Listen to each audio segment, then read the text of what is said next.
Okay guys, welcome back to the channel. What are we going to talk about today? Voodoo glow skulls? No.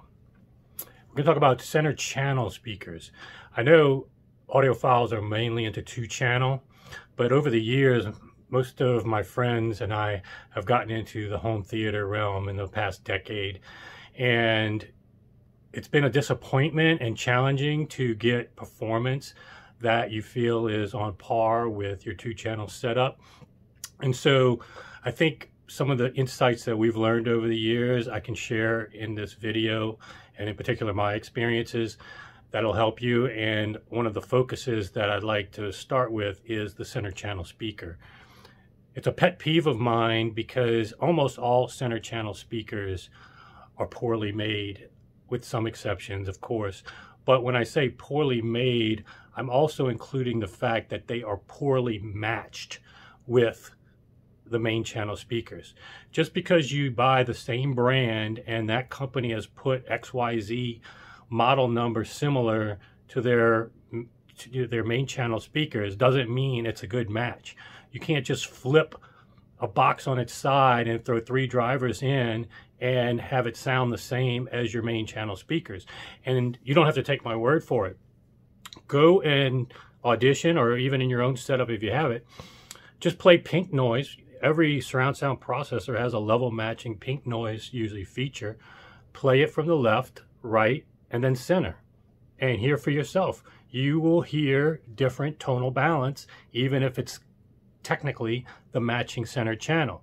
In all my years of going to shows, CESs, Rocky Mountains, you name it, I've only found one company that I can remember. I think there might have been 2 others, but hundreds of rooms, thousands of rooms actually over the years, that had a home theater set up that I thought they knew what they were doing.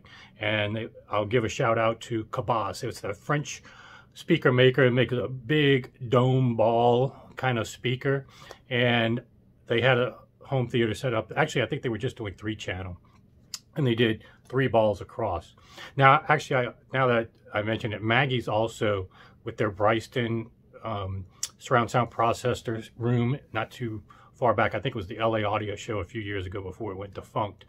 They did a 3-channel setup with, I think, 3 identical. Actually, they had hybrids. They stacked 2, I think 1.7s on top of each other. Anyway, the point is, unless the center channel is exactly the same as the left and right channel, they're not going to match, okay? That's just the bottom line. So what can you do? Obviously, the benchmark is try to at least get the pink noise from each of these to be as close as possible. Now, there are going to be some differences, even if they were identical, because radiation from the sides versus the middle is going to be different. So you got to take that into account too. So in this case, I'll focus on this because I have experience with this. I have experience with other center channels, but let me just focus on the Maggies right now. The Maggie itself, this is the Maggie top, and then it's the base module stand.